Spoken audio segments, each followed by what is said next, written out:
etc, etc e tal.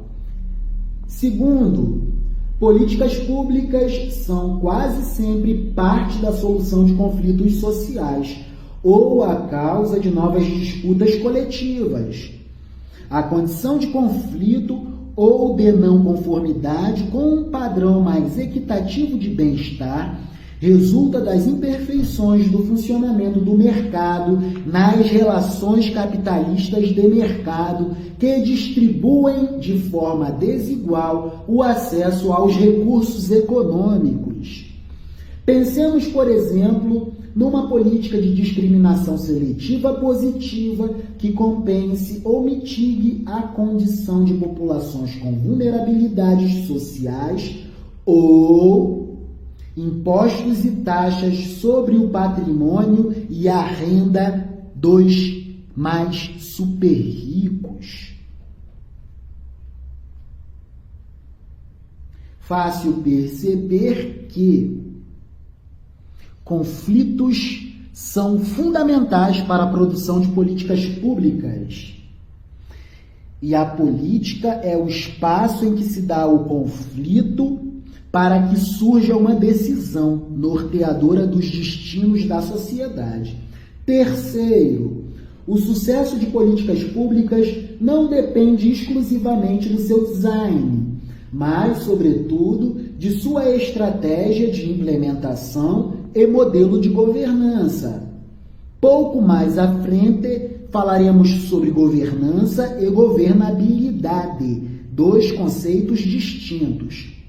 O sucesso de políticas públicas não depende exclusivamente do seu design, mas, sobretudo, de sua estratégia de implementação e modelo de governança.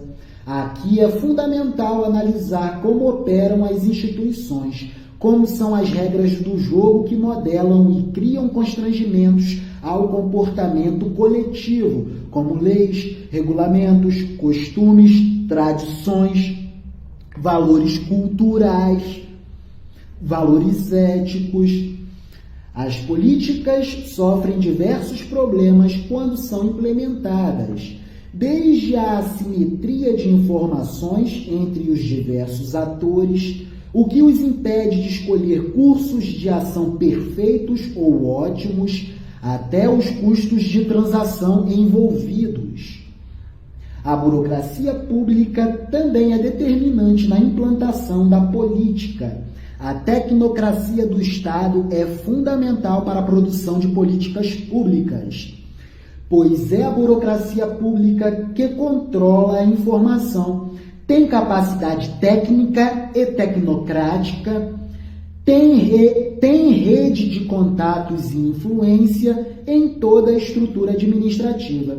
A burocracia pública também é determinante na implantação da política, pois é ela que controla a informação, tem capacidade técnica, rede de contatos e influência em toda a estrutura administrativa.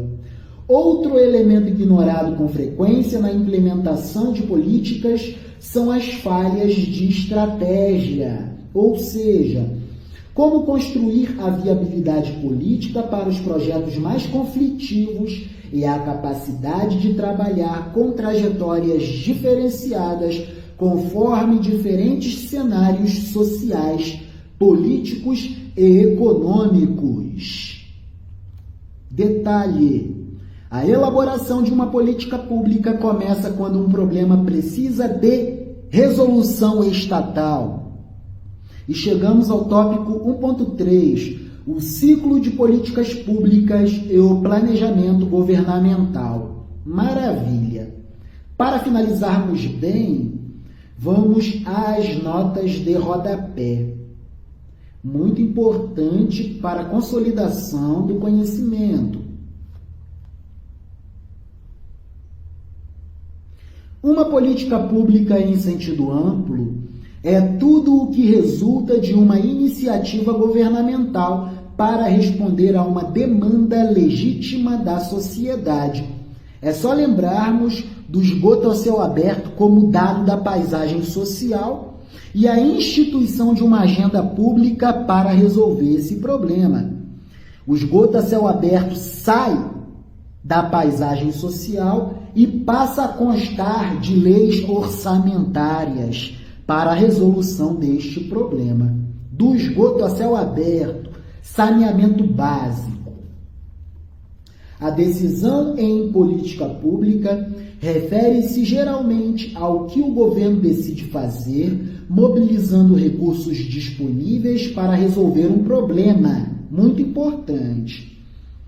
A decisão em política pública refere-se geralmente ao que o governo decide fazer, mobilizando recursos disponíveis para resolver um problema. Entretanto, porém, o processo nem sempre é explícito.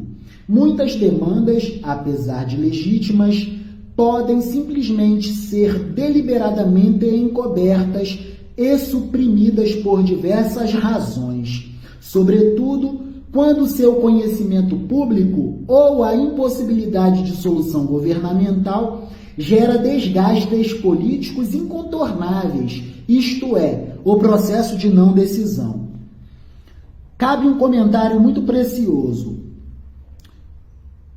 Nos cursos de Relações Internacionais, de Comércio Exterior e de Ciência Política, estuda-se uma disciplina chamada Teoria Política das Elites. O que quer trazer por central esta disciplina? A teoria das elites políticas. Ela quer trazer o seguinte saber: muitas das vezes, o coração e a cereja do bolo para os políticos, não raro, mas quase sempre, é aquilo que não se discute. Porque uma vez colocado o tema na mesa, o político tem de se posicionar e tem de ser estabelecida uma agenda pública para que o problema conste de uma política pública. Curiosidade: muitas das vezes a gente fica dividido entre o que são assuntos políticos e o que são assuntos técnicos. Sabe o que é um assunto político por excelência? Taxa de juros. E sabe o que é um assunto técnico-científico por excelência? A defesa do meio ambiente. E a gente inverte. A gente acha que a defesa do meio ambiente, as questões ambientalistas, são assuntos políticos. E a taxa de juros são assuntos técnicos. Tudo errado nesse raciocínio.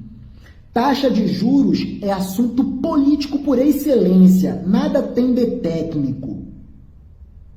Agora, as questões relativas à defesa do meio ambiente são assuntos técnicos por excelência. Seguindo. Aquilo que não se discute, não raro, mas quase sempre, é a cereja do bolo e o cerne do principal para o político, porque não se discutindo, ele não precisa se posicionar. Em outras ocasiões, o processo decisório é mais sutil e difuso, implicando situações de dominação mais latentes que impedem o acesso de certos problemas à agenda pública.